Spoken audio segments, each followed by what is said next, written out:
You've insulted me, and you've insulted this company with that bastard creation of yours. In 5 years of the Russian Revolution, we had the USSR come into being, the Union of Soviet Socialist Republics. That was 1922. And then communism basically had its heyday on Earth thereafter. At one point or another in the 20th century, the list of countries that ran on a communist system of government was a really, really big list. I like it! This story amazes me. After Mr. Plushenko came in second in competition last week, he actually got up on the podium to stand in the gold position, as if he had won gold instead of the silver that he actually won.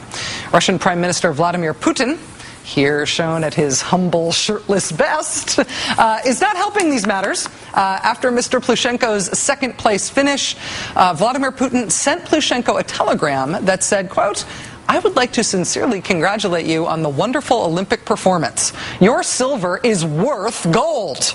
Putin continued, "You were able to overcome all the obstacles in your brave comeback and performed the most accomplished program on the Vancouver ice." Most. All Russian figure skating fans admire your brilliance, true fighting spirit, courage, and the will to win. Well done. Most?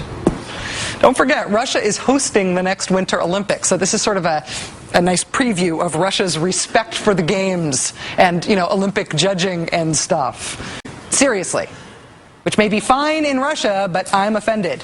And I hereby declare him banished from the Burger Kingdom by the power vested in me by this crown. I like it! And this past week, Vladimir Putin took a trip to Cuba and reportedly reconsidered that decision. This was the headline in the New York Times. Russia plans to reopen post in Cuba for spying. This was the BBC. Russia to reopen spy base in Cuba. Reuters had it as Russia set to reopen Soviet-era spy post on Cuba. Here's the Miami Herald, which takes this stuff very personally given their proximity to Cuba and the large number of Cuban Americans in and around Miami. Russia will reopen spy base in Cuba. Here's the Guardian, not putting too fine a point on it. Russia to reopen spy base in Cuba as relations with U.S. continue to sour. Russia closed down 2 spying stations in 2001, the one in Cuba and the one in Vietnam. Now we get word that they are reopening just the one in Cuba. Just the one that's 150 miles off the Florida coast. I like it! There is a Russian ship called the Nikolai Cheeker, which is cruising around right off the eastern coast of Florida right now as we speak. It is a Russian-flagged vessel. It was built in Finland, apparently. It's a tough little ship. It's an ocean-going tug. And for the last few days, it seems, it has been cruising around just off the east coast of Florida. And what it is doing there is not illegal, but what it is doing there is raising some eyebrows, given the status of things between Russia and the United States right now. That creepy Russian tug sitting off the coast of Miami right now. And so today, as SpaceX launched its Dragon thing there off the coast of Florida, lurking in international waters, but very close by, was this ship, the Nikolai Cheeker, that Russian ocean-going tug. Turns out that tug specializes in, quote, underwater search and rescue and salvage. Oh, so just in case something went wrong with this launch that the Russians are so interested in, wouldn't mind being here to pick up the pieces and have a little look-see with whatever falls into the sea. Now, nobody is explaining what exactly that Russian ship was doing off the coast of Florida today. But what it feels like from all the evidence is that they were basically there to sort of be a peeping Tom, to be there just in case something went wrong, especially for this next phase of American spaceflight, because they really don't want this next phase of American spaceflight to work. They want American astronauts to have to trek out to Kazakhstan and get into a Russian vehicle and hand over a suitcase full of $71 million every time we want to send an American into space. It must be a particular delight to Russian President Vladimir Putin right now that in the middle of this standoff that he's having with the rest of the world and the United States and the EU, wielding sanctions against Russian officials who are very close to him, a key Russian bank that's run by one of Vladimir Putin's very close friends, with all these threats from the West against the Russian economy and the toll these sanctions have already taken on the Russian economy. It must be a delight of galactic proportions to Vladimir Putin right now that in the middle of all that going on right now globally, NASA just had to send Russia a check for $458 million. Because we're dependent on them to access the space station.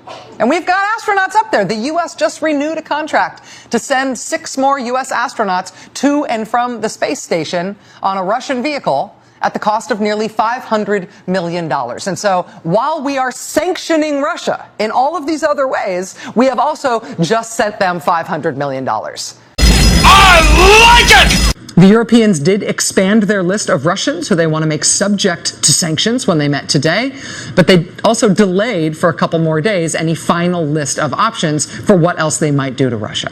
It's the government of British Prime Minister David Cameron who's basically leading the hardline faction here, arguing for the strongest sanctions against Russia. And beyond just pushing other countries to go along with the British and U.S. hardline approach diplomatically, the Brits also today pulled their own version of maybe reopening the Cuban spy base. I like it! This is an amazing turn of events today. In 2006, there was an amazing and bizarre and terrible radioactive poisoning case in London. You probably heard about it at the time. It got a lot of international attention. It was basically an assassination by radioactive means of a former Russian spy who had fled Russia for the UK after he'd basically become a whistleblower against Russia's spy agency, what used to be called the KGB. I like it! And it turns out it was put in his tea, not in his sushi. And it turns out that Scotland Yard investigation that could go all the way to the Kremlin, well, it did no such thing, even though Alexander Litvinenko gave a deathbed statement blaming Vladimir Putin personally for ordering his assassination, and even though British authorities named a specific former KGB officer as the likely assailant and said they wanted him extradited back to Britain, that guy was never extradited from Russia. In fact, he's a member of parliament now in Russia. Vladimir Putin is still Russia's president. I like it! And that decision was last year. That was last year. And now what's happening is that the whole world is turning against Russia and against Vladimir Putin. And so today, the British government sent its foreign minister to Brussels to try to talk Europe into the harshest possible sanctions against Putin and his government. And back at home, the British government announced a reversal of that decision about looking into the Litvinenko assassination and who did it and who ordered it. The Home Secretary in Britain today announced that, in fact, there will be a new public inquiry into that killing on British soil, the one in which the murdered anti-KGB whistleblower said on his deathbed that the man who ordered his death was Vladimir Putin. The world feels like it is turning on a slightly different axis when it comes to Russia right now. I like it! But all of the sanctions up until this point have been against individuals in the Russian government or members of Vladimir Putin's inner circle, as well as one Russian bank that's linked to Vladimir Putin's inner circle. In terms of ratcheting up the sanctions, in terms of room to grow with that pressure on Russia, there is one really looming question. 60% of the Russian government's revenue comes from oil and gas. So far, there have been no sanctions against Russia's oil and gas sector. If you really did want to hurt Russia, if you really did want to squeeze them, isn't that where you would squeeze?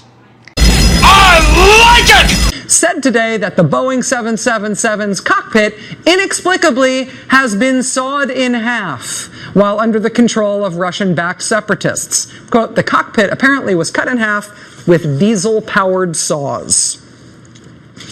Sure, why not? Who could possibly object to that? Let's make sure we get to the bottom of this crime scene by sawing it in half before the investigators get here. Russia is widely accused of culpability in the downing of this plane. Russia is widely acknowledged to be the only entity on Earth with sufficient sway over the separatists that they could not only tell them what to do, they could stop the whole war if they wanted to. Russia is also now increasingly being thrust into a corner in the world. Isolated, disbelieved, punished, and back in an us against the West, us against the world kind of stance. Except this time they are doing it without superpower status and without a communist world out there to back them up. Fuck you, troops.